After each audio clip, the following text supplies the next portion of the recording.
Assalamualaikum warahmatullahi wabarakatuh. Waalaikumsalam warahmatullahi Waalaikumsalam wabarakatuh. warahmatullahi wabarakatuh. Alhamdulillahilladzi binikmatihi tatimmu shalihat. Wassalatu wassalamu ala asyrafil anbiya'i wal mursalin wa ala alihi wa ashabihi ajma'in. Allahumma anfa'na bima 'allamtana wa 'allimna ma yanfa'una wa zidna ilman. Alhamdulillah, pada kesempatan berbahagia malam hari ini kita dapat hadir kembali dalam kajian rutin Pandritana dalam pokok bahasan masih dalam tuntunan menuju keluarga sakinah. Yang lalu bahasan kita masih dalam bahasan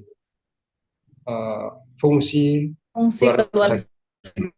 Ya, saya kira itu sudah kita cukupkan.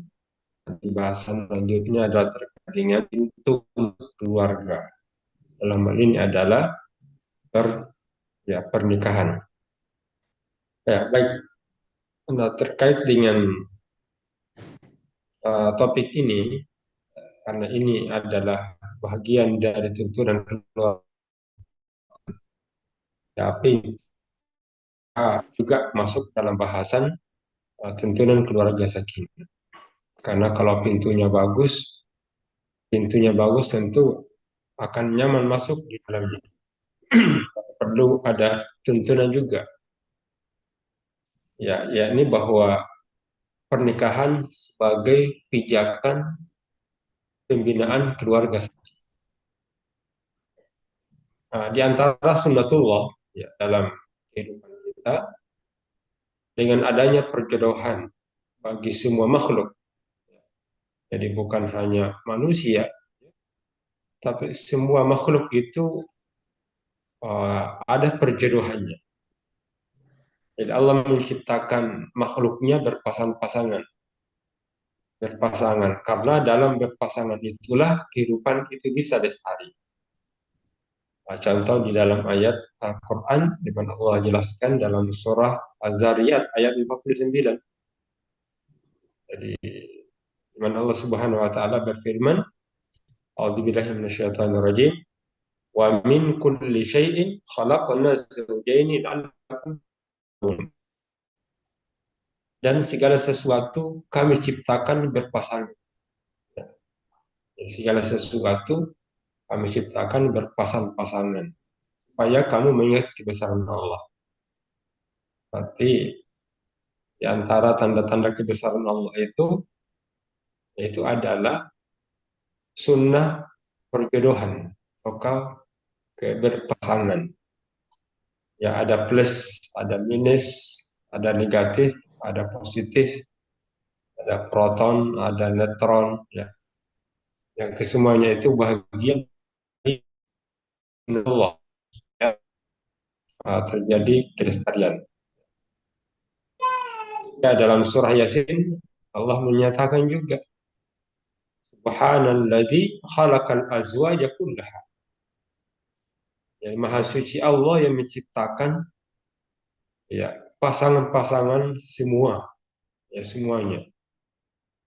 Mimma tumbitul ard wa min anfusihim. Baik dari apa yang ditumbuhkan dan dari mereka.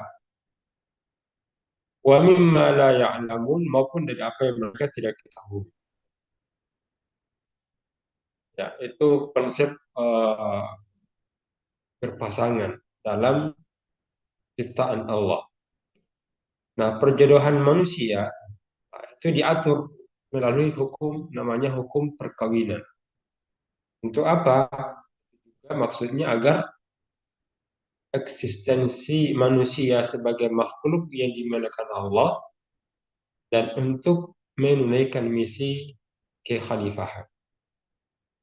Nah, itu konsep perjodohan agar keberadaan manusia ini ya bisa berkelanjutan dalam misi kekhalifahan. Nah, di situ ada komunitas kecil Jadi adanya komunitas kecil yang dimulai dari keluarga dalam kehidupan rumah tangga yang sakinah itu akan melahirkan pemimpin-pemimpin di semua tingkat masyarakat dan bangsa. Jadi kalau pemimpin, ya, karena dalam rumah tangga pasti ataukah dipastikan ada nilai kesadaran. Jadi semangat kesadaran terhadap masalah itu tinggi. Jadi orang yang berkeluarga terasa sekali rasa kesadaran yang mendalam terhadap krisis. Karena ada rasa tanggung jawab. Jadi tanggung jawab dalam diri manusia itu ditemukan dalam dalam komunitas kecil dan rumah tangga. Dan kita sebenarnya rumah tangga itu terasa lahirnya pemimpin-pemimpin. Ya, karena di situ tadi muncul kesadaran mendalam terhadap masalah yang ada di dalamnya. Ya, biasanya juga dalam rumah tangga itu kita akan menemukan jiwa keikhlasan. Jadi bukan hanya berpikir sebagai seorang ayah, tapi berpikir sebagai komunitas kecil dalam rumah tangga. Kita akan itu namanya kepemimpinan nubuah ataukah kepahlawanan nubuah. Jadi kalau kepemimpinan Nabi SAW itu dia berpikir generasi, berpikir keturunan masa depan. Ya, karena kalau orang berumah tangga yang dipikir anaknya, yang dipikir masa depan anak cucunya, tidak berpikir apa yang ada sekarang.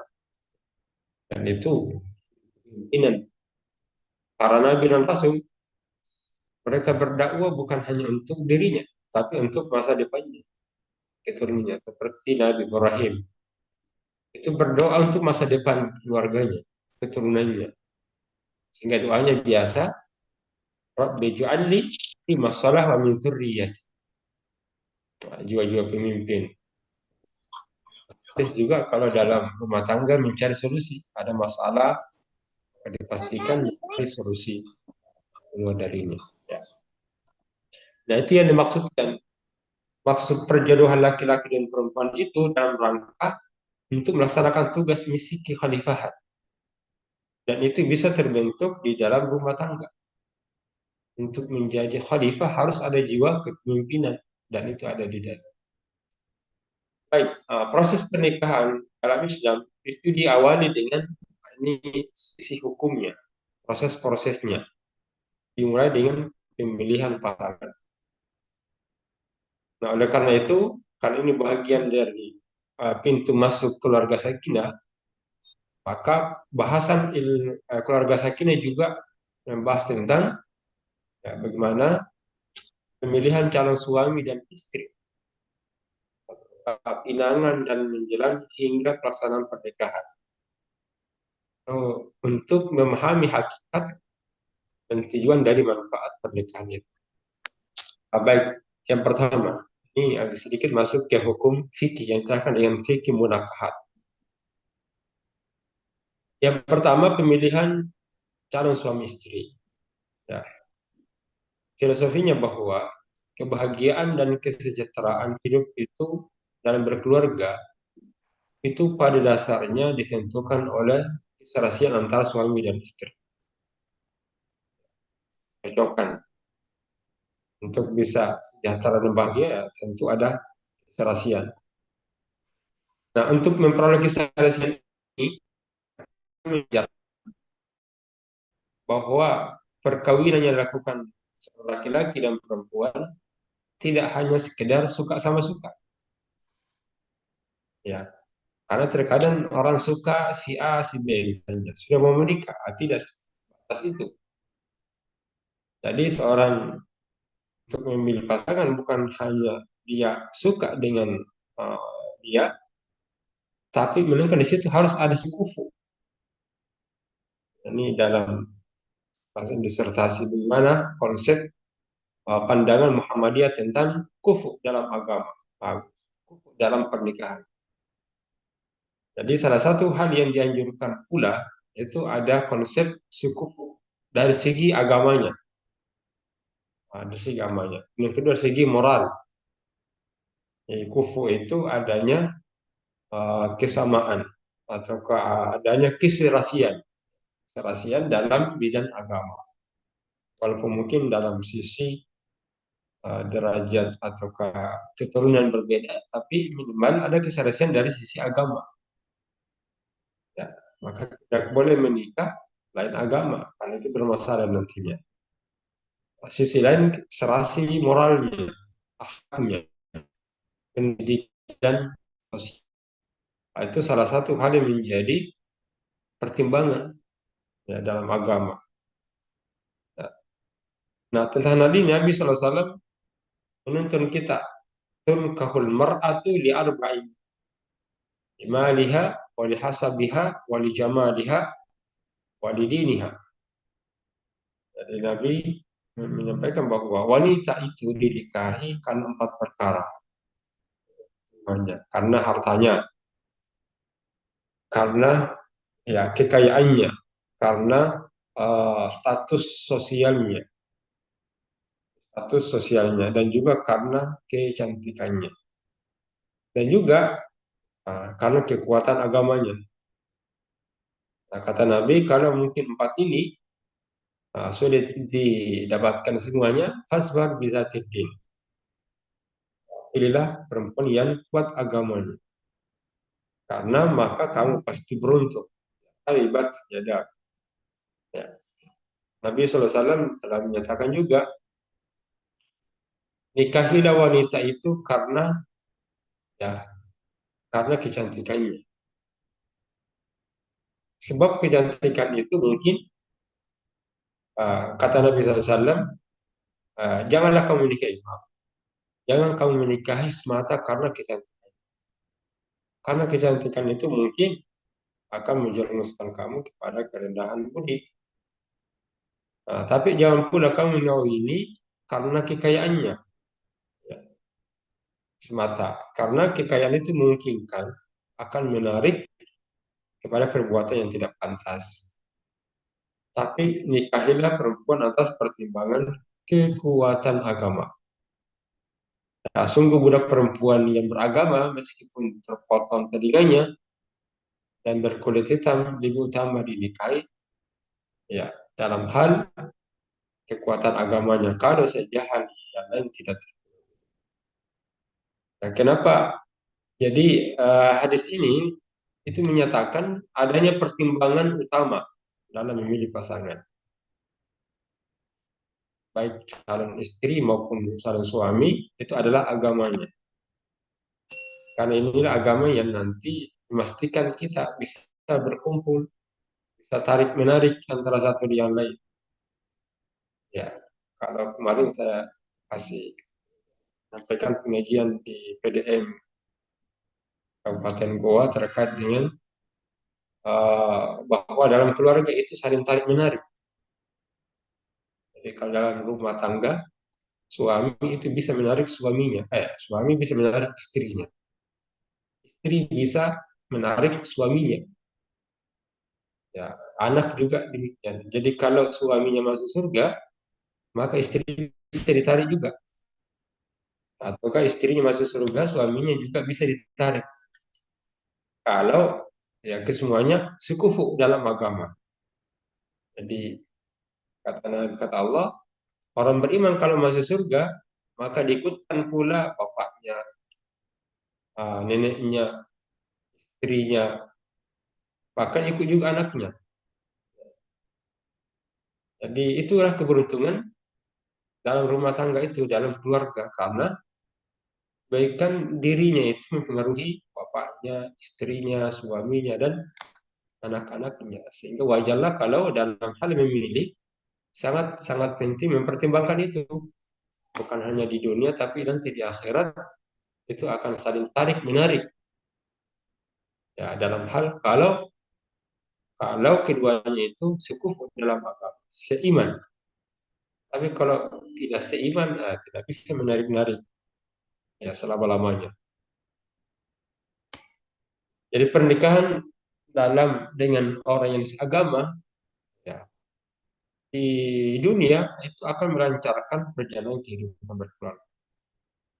Ya, ada kemudahan-kemudahan karena pandangan hidupnya seirama.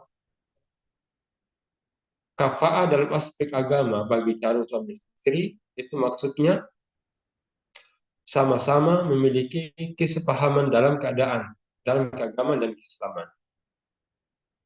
Ya, jadi ini terkadang benturan-benturan kalau tidak sepaham. Jadi ada aspek-aspek yang bersifat material, itu keindahan, ketampanan, kekayaan, jabatan, dan sebagainya itu sebagai hal yang setelah faktor agama terpenuhi. Ya, karena itu jadi tetap menjadi bahan pertimbangan karena semuanya merupakan sesuatu yang fana dan bersifat sementara. Walaupun dan kita yakini sesuatu itu dapat menjadi sarana, tapi tidak bisa menjadi tujuan karena akan hilang semua.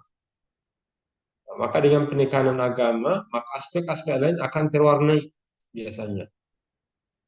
Jadi pernikahan bukan semata kesenangan duniawi memang, tapi melakukan untuk membina kehidupan yang sejahtera.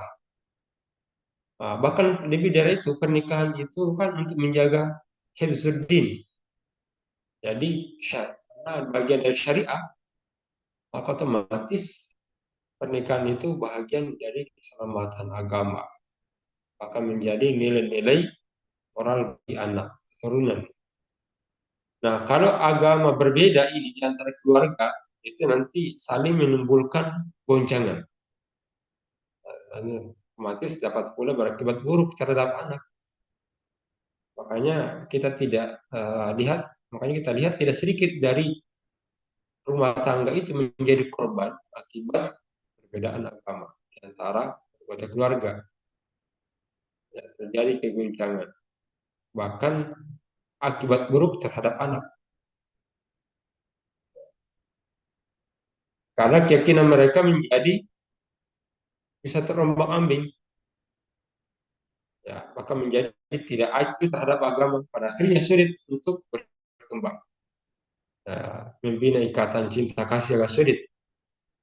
Oleh karena itu, setiap muslim seharusnya menghindari pilihan jodoh yang berbeda agama. Apalagi kalau kita itu ya, telah mengharamkan menikahi dengan beda agama. Apalagi dia orang musyrik. Jadi orang muslim, baik laki-laki maupun perempuan, dilarang menikah dengan muslim.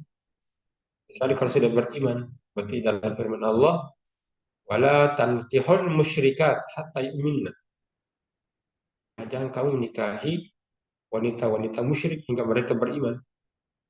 Nah, itu berarti kan larangan menikahi dengan orang musyrik. Nah, dalam surah Mutmainnah juga Allah menyebutkan itu terkait tuntunan Nabi agar tidak mengembalikan para perempuan berhijrah ke suaminya yang masih kafir. Ya, kecuali kalau mereka teruji kebenaran dan kekuatan imannya. Baik, dalam pemilihan jodoh ini, setujuan kedua belah pihak, baik laki-laki maupun perempuan, merupakan keharusan. Jadi, ya, jadi kerelaan dan keikhlasan dua belah penting sekali.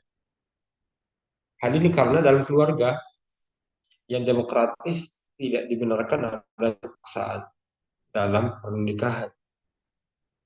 Nabi pernah menerima pengaduan ada seorang janda untuk dipaksa nikah oleh ayahnya. Lalu beliau memerintahkan untuk membatalkan pernikahan. Jadi nikah paksa. Jadi ada aduan seorang janda yang dipaksa nikah oleh ayahnya. Beliau sampaikan untuk dibatalkan pernikahan itu. Yang disebutkan dalam riwayat Bukhari an Khansa binti Hizam al-Ansariyah. Jadi ada seorang sahabiah dari kaum Ansar Khansa namanya. Khansa binti Khidam Al-Ansari. Ya.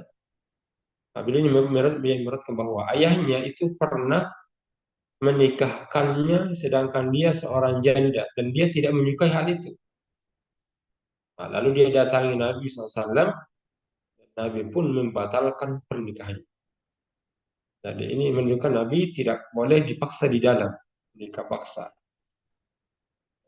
Ketika menerima pengaduan itu yang dipaksa oleh ayahnya untuk mengangkat martabat keluarganya. Jadi, aduannya itu sebenarnya maksudnya bapaknya itu untuk mengangkat derajat. Tapi Nabi menyerahkan keputusan itu kepada gadis itu. Akhirnya wanita itu yang menerima pilihan orang tuanya. Akhirnya gadis itu menerima pilihan orang, tapi ia memberitahukan kepada kaum perempuan bahwa tidak ada hak ayahnya memaksakan kehendaknya. Menerima, tapi yang catatan bukan ini paksaan orang tuanya, ayahnya, tapi dirinya. Jadi wanita janda dan boleh dipaksa. Beda kalau anak kecil atau yang belum atau mumayyiz masa-masa muda. Seperti juga dalam riwayat Ibnu Buraidah, ada seorang gadis itu datang kepada Rasulullah lalu berkata, ayahku telah menikahkanku dengan laki-laki saudaranya, sepupunya. Untuk apa tujuannya? Untuk mengangkat martabatnya. Lalu Rasul menyerahkan urusan itu kepada si gadis itu. Maka orang gadis ini pun berkata, aku telah membolehkan apa yang ayahku perbuat terhadapku. Akan tetapi aku bermaksud dengan tindakan saya ini agar perempuan tahu bahwasanya tidak ada urusan apa-apa bagi para ayah dalam perkara ini. Artinya ya kerelaannya dan bukan karena dipaksa. Dari hadis ini menunjukkan kerelaan kedua belah pihak itu penting. Jadi kita tidak boleh dipaksa-paksa. Yang melangsungkan pernikahan itu ya, ini didasari juga dalam undang-undang pernikahan 1974. Jadi pernikahan itu perkawinan didasarkan pada asas persetujuan kedua calon mempelai. Ini undang-undang bagus. Ini perkawinan didasarkan atas persetujuan kedua calon mempelai. Ya. Mengenai persetujuan para pihak ini juga meliputi bisa izin wali. Menurut hukum yang berlaku di Indonesia, wali nikah dalam perkawinan merupakan rukun yang harus dipenuhi calon mempelai perempuan yang tidak bertindak untuk menikahinya. Baik, dalam hal yang penting dalam pemilihan jodoh adalah mempertimbangkan usia perkawinan. Ya. Kenapa? Karena perkawinan menuntut tanggung jawab yang berat, melakukan tugas-tugas keluarga sebagai suami, istri, dan orang tua. Maka dalam pemilihan jodoh harus juga mempertimbangkan kematangan, baik secara biologis, psikologis, sosial, dan ekonomi. Nah, itu diisyaratkan dalam Al-Quran pentingnya kematangan usia perkawinan. Itu dalam surah An-Nisa ayat 6. Wa batalul yatama hatta idza balagun nikah. Fa in anastum minhum rusyda fadfa'u ilaihim amwalahum. Jadi dan ujilah anak yatim itu sampai mereka cukup umur untuk kawin.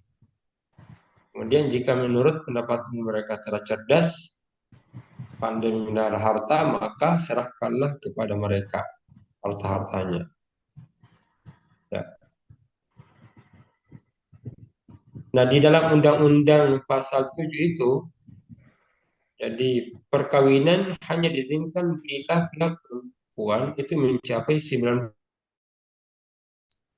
Nah, dalam Undang-Undang ayat 1 nomor 1 tahun 70. bahwa perkawinan hanya diizinkan bila pihak perempuan, pria mencapai 19.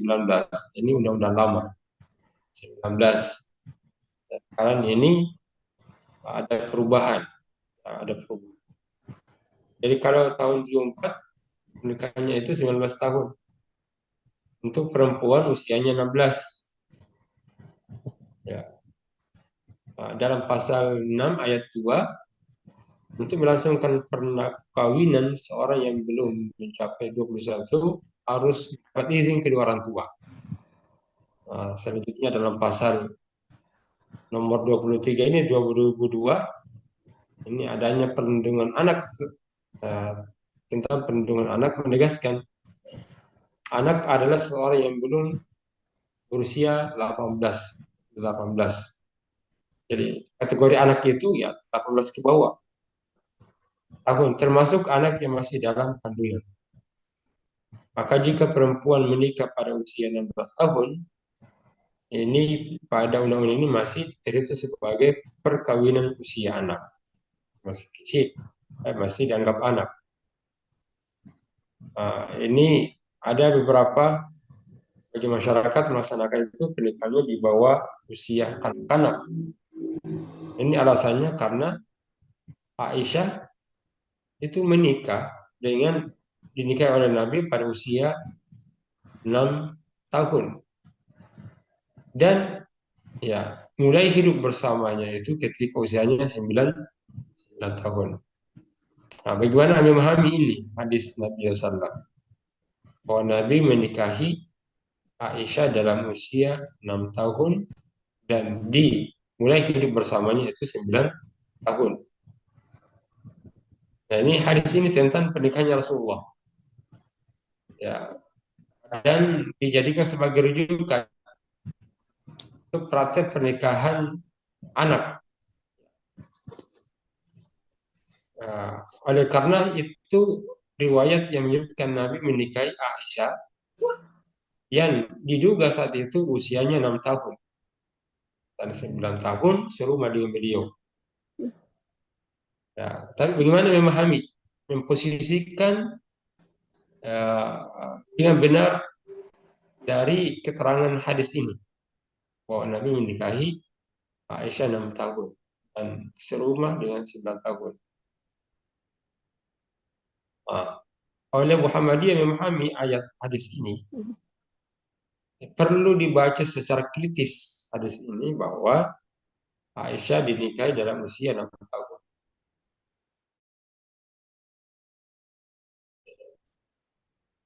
Dari riwayat usia Aisyah ketika melaksanakan itu, melakukan pernikahan tersebut hanya berasal dari Hisham bin Urwah.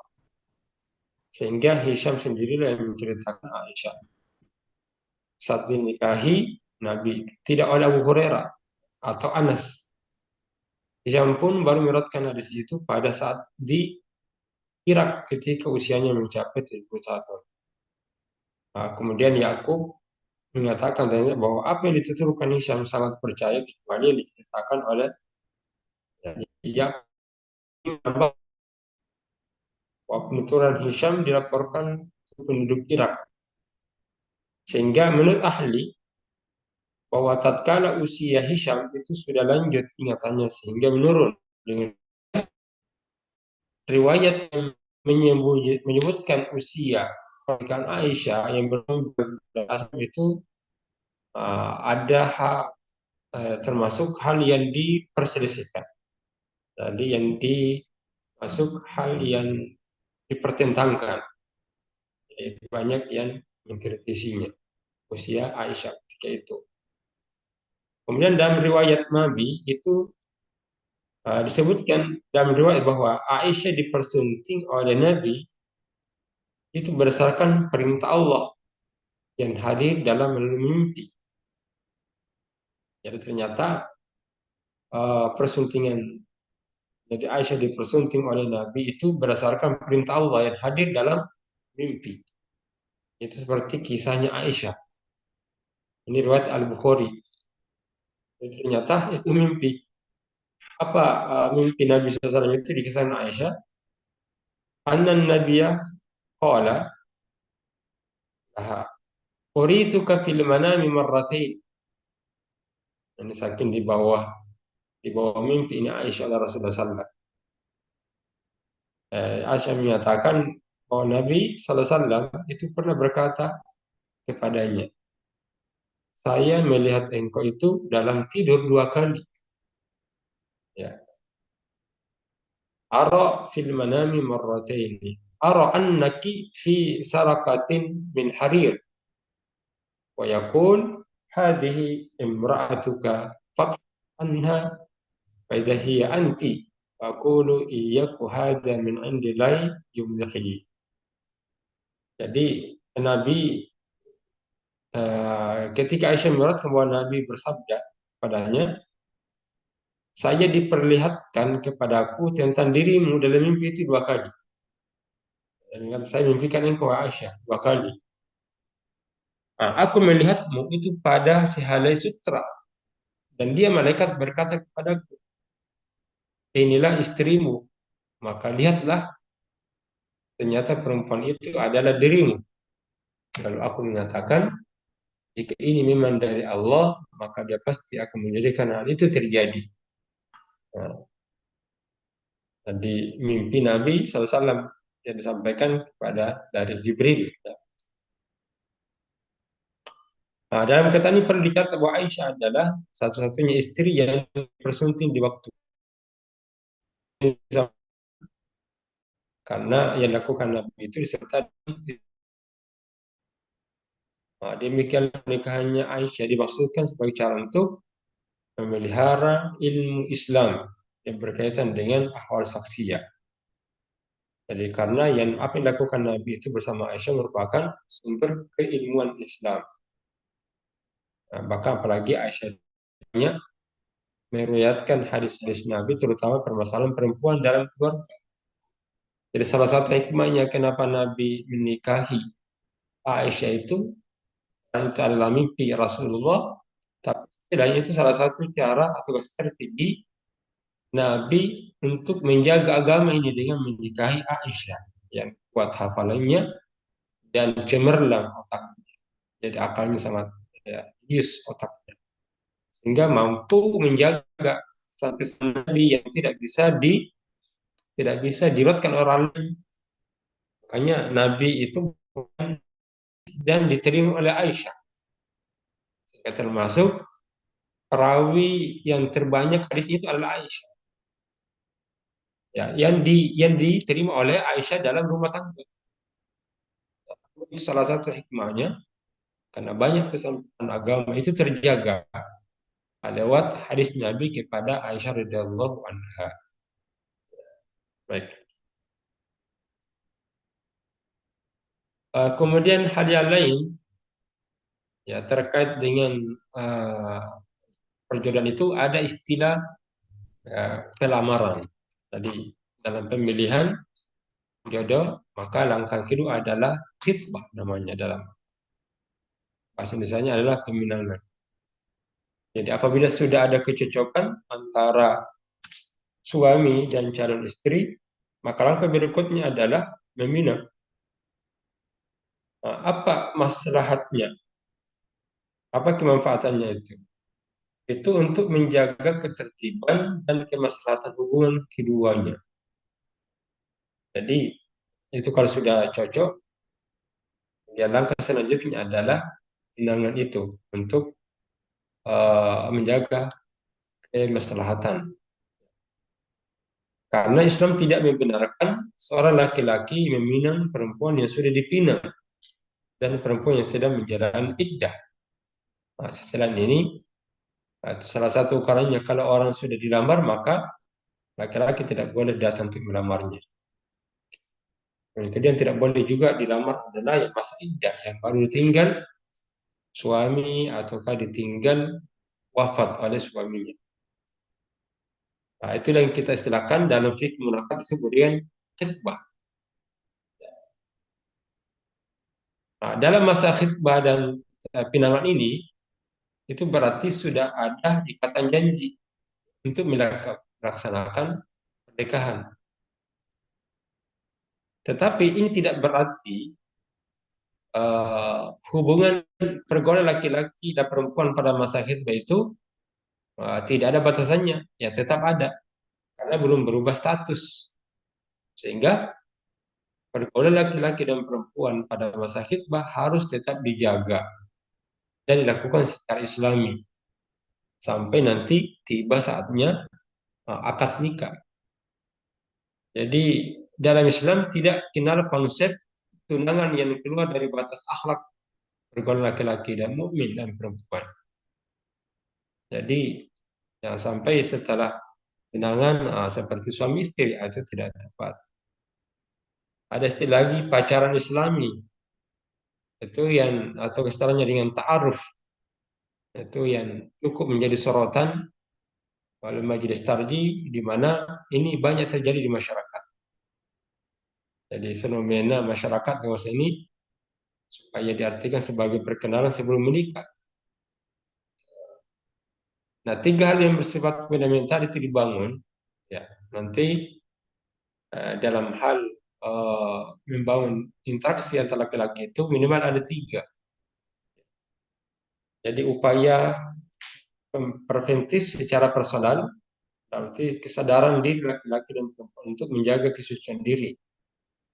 Yang kedua ada upaya pencegahan yang dilakukan oleh laki-laki dan perempuan saling menghormati, menjaga kesucian, mengarah kepada perbuatan jauhi. Ya, dalam hal pelamaran itu harus dihindari kalau sudah dilamar, menghindari secara person. Artinya masing-masing sadar untuk menjaga kesucian. Itu setelah pelamaran. Nah, kemudian kedua harus dijaga juga. Ada saling menghormati, menjaga kesucian diri, interaksi yang tidak sehat, mengarah perbuatan zina harus dijauhi. Jadi pergaulan dengan etika, pergaulan mukminat tetap dijaga. Kemudian ketiga, ada masa ta'aruf.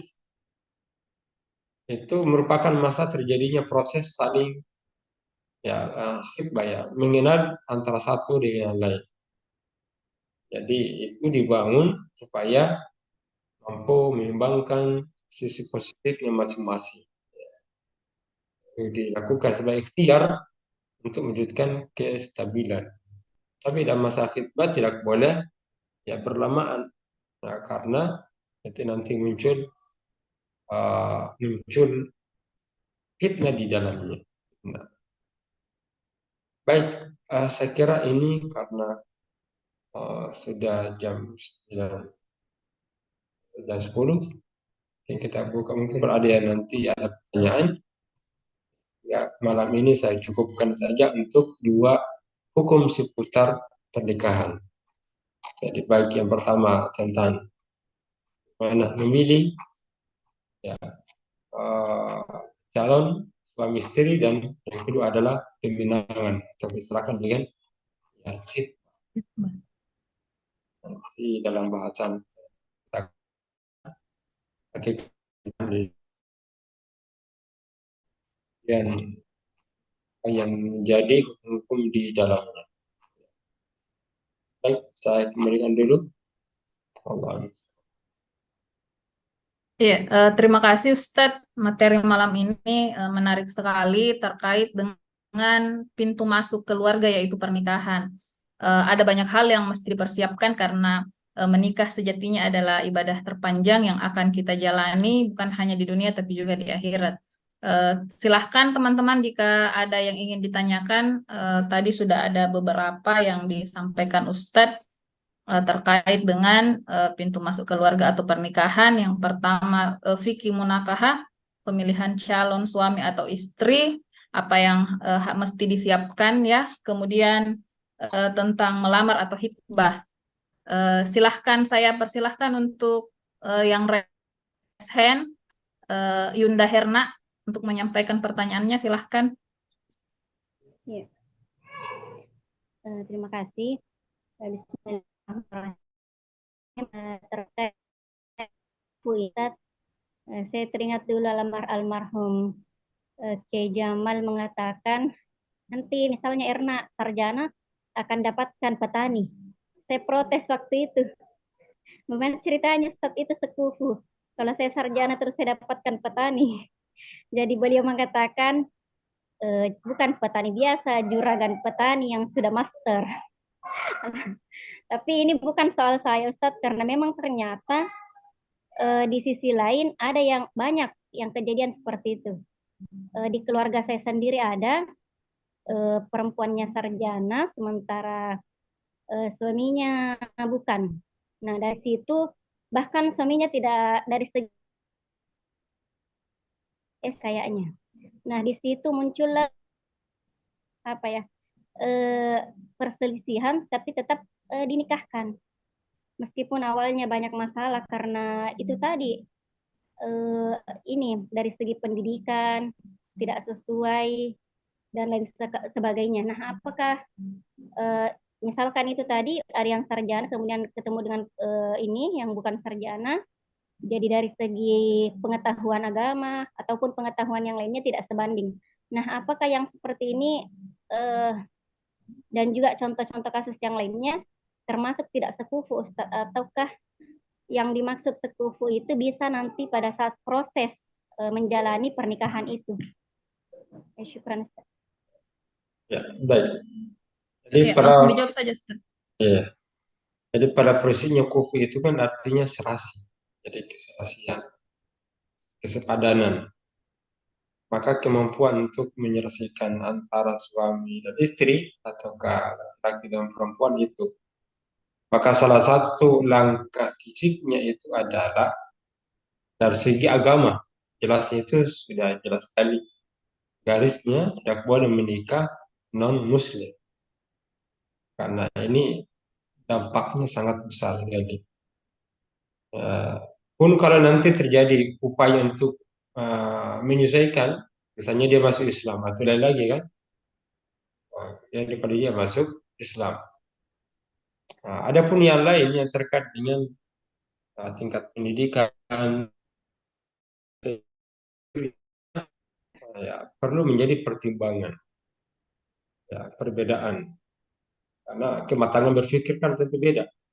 Misalnya satu S3, satu S1, ataukah dia tidak sekolah tapi dia menikah dengan yang sarjana. Tapi di situ itu secara zahirnya, tapi secara batinnya ketika dia mampu penyesuaian dari tingkat pendidikan formalnya mungkin tidak tercapai. Tapi tingkat pendidikan non formalnya ini kalau mampu uh, menyelesaikan diri dan bisa ada keserasian di dalamnya maka tidak mengapa kan.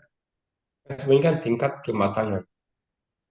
Kematangan berpikir salah satu indikatornya adalah pendidikan. Nah, pendidikan itu bukan hanya sekadar yang ada formal, kan ada juga non formal. Ya kalau kita lihat secara formal mungkin berbeda, tapi setelah kita gali mendalam, ternyata ada tingkat pendidikannya yang dia diperoleh misalnya di luar, dan dia mampu menyimbangi, bisa menyesuaikan diri, bisa mengejar ketertinggalan, maka tidak menjadi masalah. Nah, maka nanti di dalamnya ada penyesuaian-penyesuaian.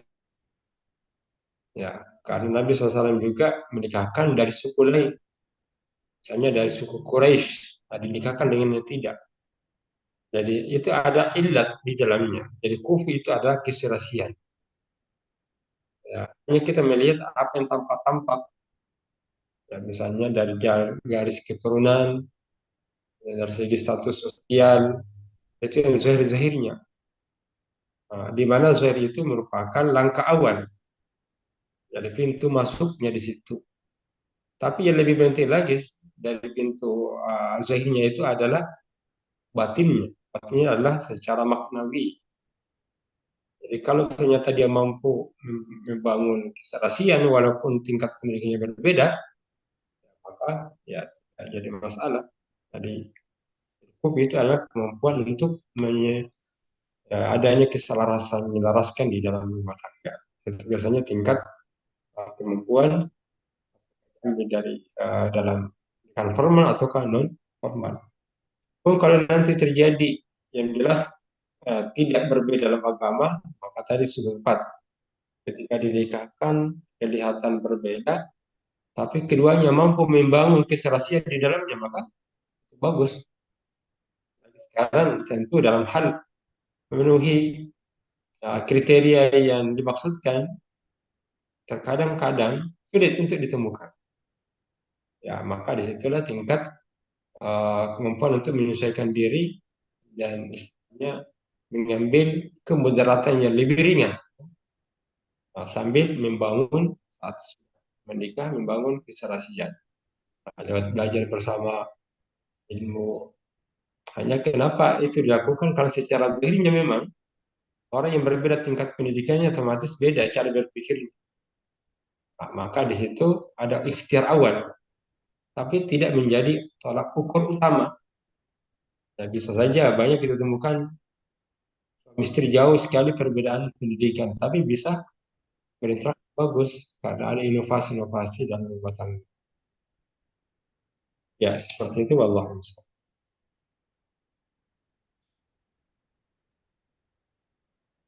Iya, terima kasih Ustadz. Itu tadi Ayunda Herna jawaban dari Ustadz. Eh, ada pertanyaan Ustadz di kolom chat, tapi sebelumnya tadi saya lihat Bunda Muslihati raise hand. Silahkan Bunda sebelum saya bacakan pertanyaan berikutnya. Ya, makasih. Assalamualaikum warahmatullahi wabarakatuh.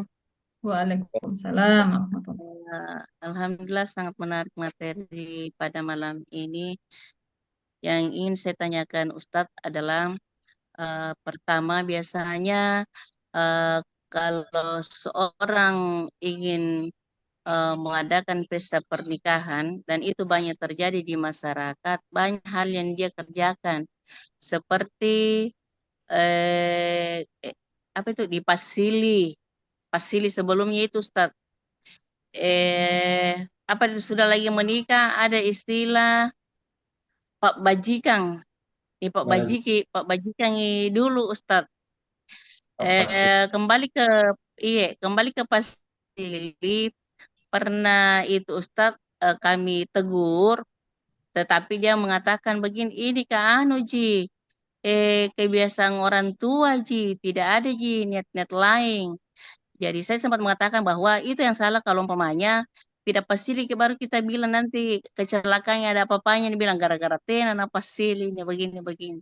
Tetapi dan ini banyak terjadi Ustadz di masyarakat yang mengatakan tidak ini hanya kebiasaan orang tua itu yang seperti itu pasili Ustadz naik di tangga bawa ke kelapa dengan gula biasa begitu Ustadz.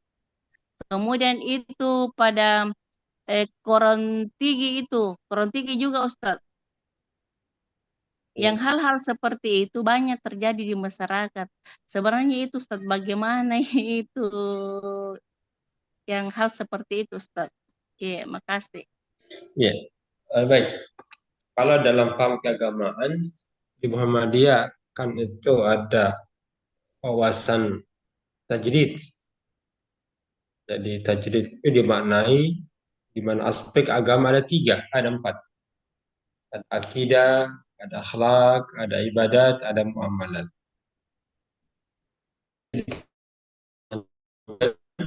Ibadat, ibadah mahda maka dipastikan harus ada keterangannya dari Rasulullah, dari agama. Tapi kalau dari segi muamalat, maka di situ oleh Muhammadiyah tidak menganjurkan dan juga tidak melarang. Jadi sifatnya kerjaan mubah, jadi mubah.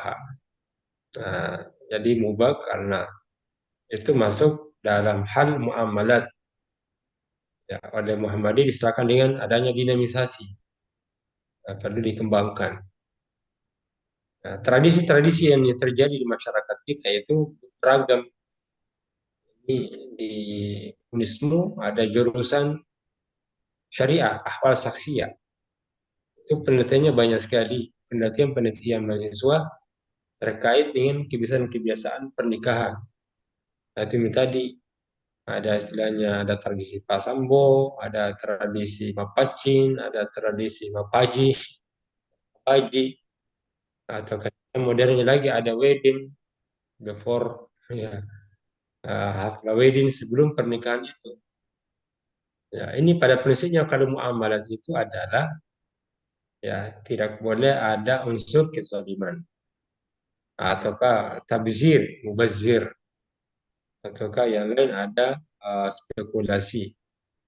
Jadi kalau kebiasaan masyarakat misalnya apa baji, ya itu kalau terkait dengan filosofi orang yang dulu, ya, dalam upaya untuk membangun keserasian itu dan tidak ada unsur kepercayaan-kepercayaan, maka biasanya dikembalikan ke kebiasaan masyarakat. Jadi di situ tidak dilarang dan juga tidak dianjurkan. Hanya diberi batasan, jangan sampai cara-cara seperti itu ada pola hidup tabzir, mubazir, kesia-siaan, maka sifatnya sia-sia dan manfaatnya ataukah muncul dosa, maka itu dihindari. Tapi pada dasarnya kebiasaan-kebiasaan, jadi kalau memang tidak ada penyimpangan maka hukumnya, ya, mubah. Tapi itu tidak boleh memang juga bahwa cara itu menjadi bagian dari keyakinan. Ya, sama tidak ada unsur haram atau kebatilan di dalamnya, ya, maka asalnya mubah. Kalau sudah masuk nih nilai mistis, kesyirikan, otomatis itu sudah menjadi haram. Ya, yeah. Demikian Allah. Mungkin ini. Ya, terima kasih Ustadz. Bisa Mohon satu lagi? izin. Oh iya, kenapa Bunda? Ustaz, ada lagi ini Ustaz. Ini ada yang terjadi di masyarakat. Yang saya tahu bahwa salah satu yang tidak bisa dinikahi adalah saudara istri. Yang saya tahu. Nah, ini ada terjadi di masyarakat Ustaz. Dia menikah dengan saudara istrinya, sementara dia belum cerai dengan istri pertamanya yang kebetulan saudara dengan istri kedua. Ini Ustadz, yang ingin saya tanyakan, kalau anggaplah ini sudah terlanjur begitu, bagaimana dengan anaknya itu Ustadz? Anak yang istri kedua. Dan bagaimana itu Ustadz, statusnya dengan itu istri kedua lagi? Ya, Itu jadi yang pertama bukan istrinya, yang kedua bukan status istri karena dinyatakan tidak sah. Jadi salah satu penghalang kesahihan itu kalau menikahi wanita-wanita masuk kecuali mahram, mahram muakkad, nah, termasuk menikahi saudari perempuan istri. Jadi kalau itu terjadi maka dinyatakan itu haram dilakukan dan dinyatakan batal. Otomatis di bawahnya ya bukan anaknya, karena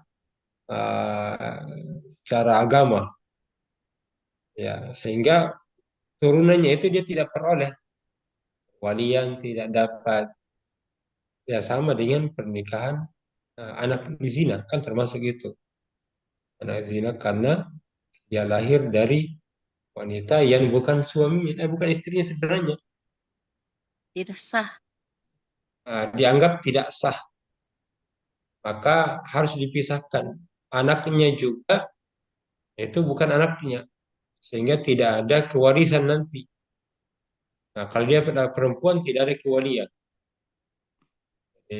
tidak ada kewaliannya, sehingga posisinya anak biologis saja. Jadi bukan anak secara syar'i, sehingga hak-haknya sebagai anak dia tidak dapatkan. Hanya kewarisan, kemudian kewalian. Nah, itu jadi kecuali kalau tidak, istri pertama diceraikan, berarti menikah lagi baru. Jadi dianggap pernikahan yang pertama tetap sah, hanya pernikahan yang kedua dianggap batal. Tidak, sehingga implikasinya anaknya juga demikian. Jadi bukan anaknya secara syar'i, berhak secara syar'i keturunan, warisan, walimah sebagai wali. Nah, maka dia sebagai anak, tapi tidak mendapatkan hak perdata, bantuan berupa nafkah, apakah hadiah hibah atau bantuan kemanusiaan. Ya, seperti harus dipisah, harus disadarkan karena itu berdosa terus pada itu dilakukan. Ya, Berarti selama ini status dia berzina itu Ustaz.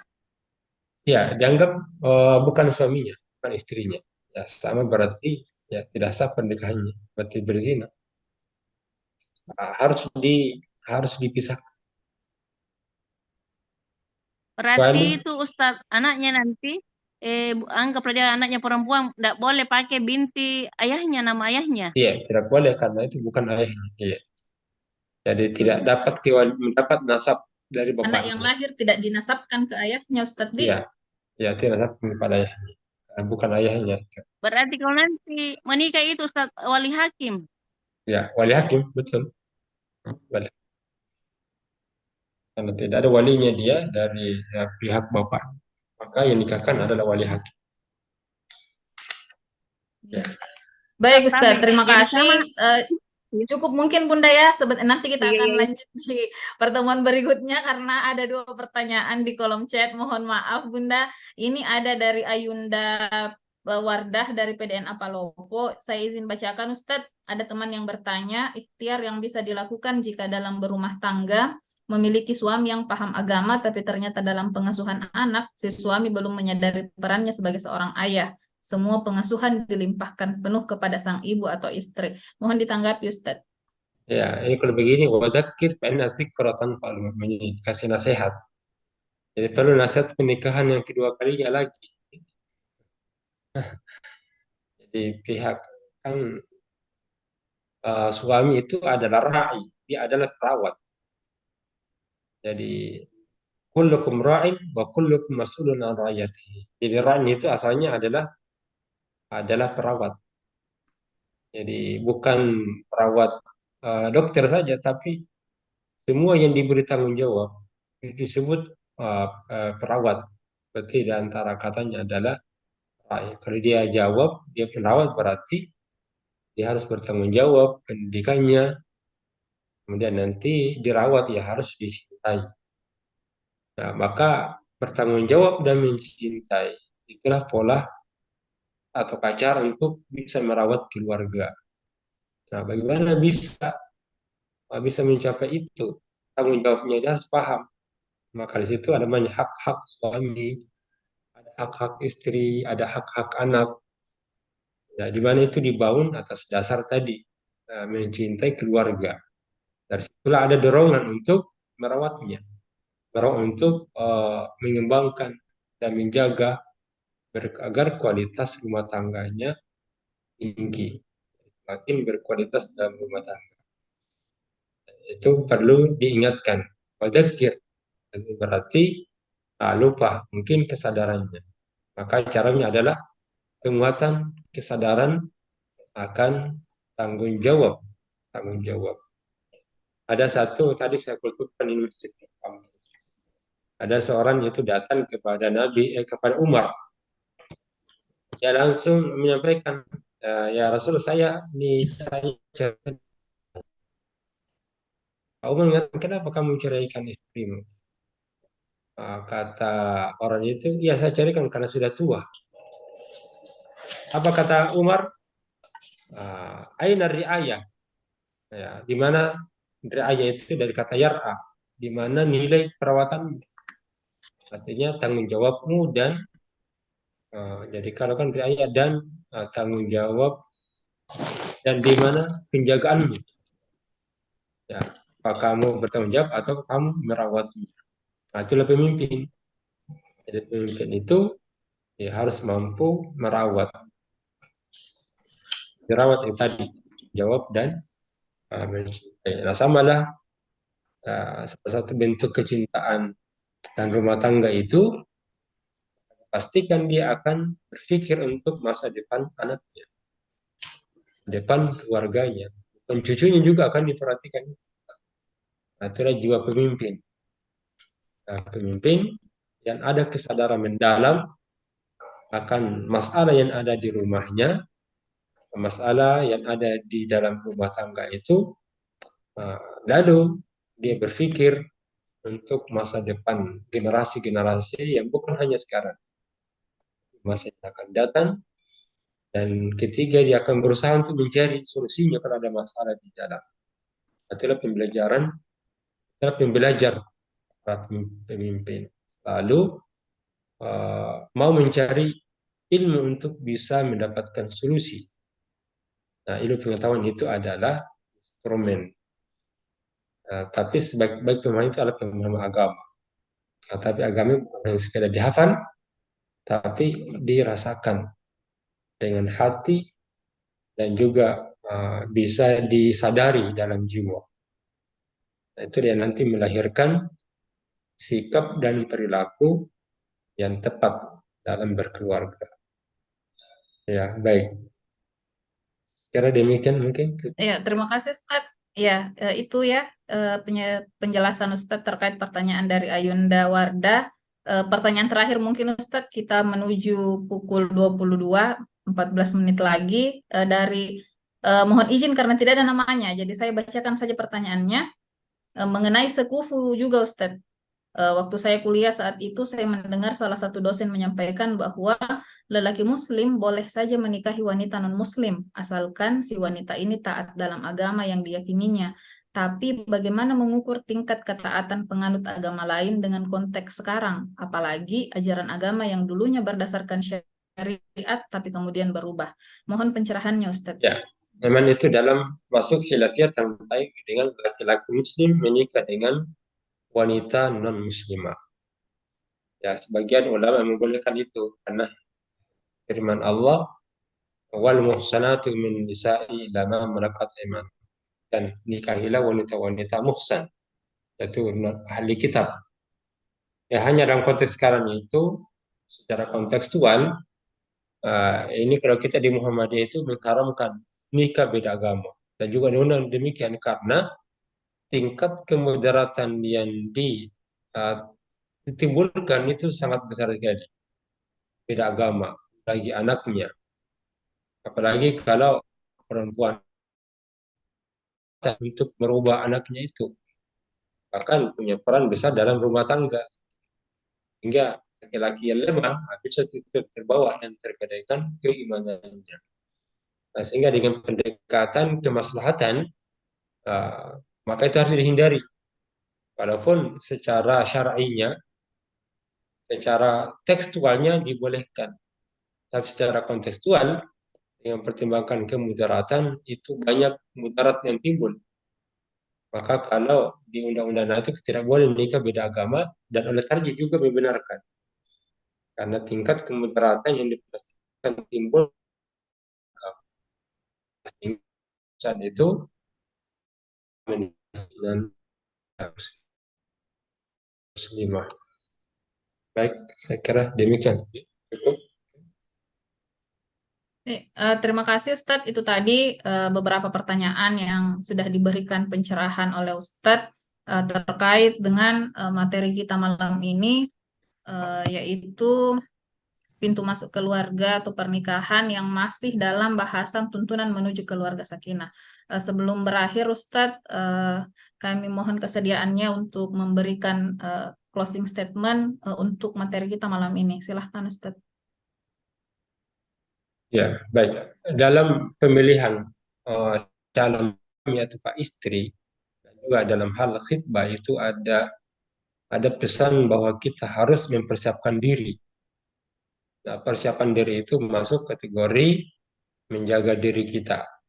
Karena pada saat kita mampu menjaga diri, maka kebaikan-kebaikan itu akan muncul. Jadi karena konsep at-thayyibatu lit-thayyibin. Berarti laki-laki yang baik, perempuan-perempuan yang baik itu akan dipertemukan secara fitrah dengan laki-laki yang baik. Nah, sebaliknya juga, jadi laki-laki yang baik, maka secara fitrahnya akan dipertemukan, ya, dipertemukan dengan laki-laki yang perempuan yang baik. pula. Maka inilah konsepnya adalah memastikan dan memantaskan diri dengan cara memperbaiki diri, karena situlah Allah akan berikan apa yang kita berikan. Yang kedua adalah konsep bahwa dalam rumah tangga maka dipastikan itu ada konsep riayah. Konsep riayah itu adalah konsep merawat. Merawat dalam arti di situ ada tanggung jawab yang selalu didasari dengan. Demikian. Assalamualaikum warahmatullahi wabarakatuh. Waalaikumsalam.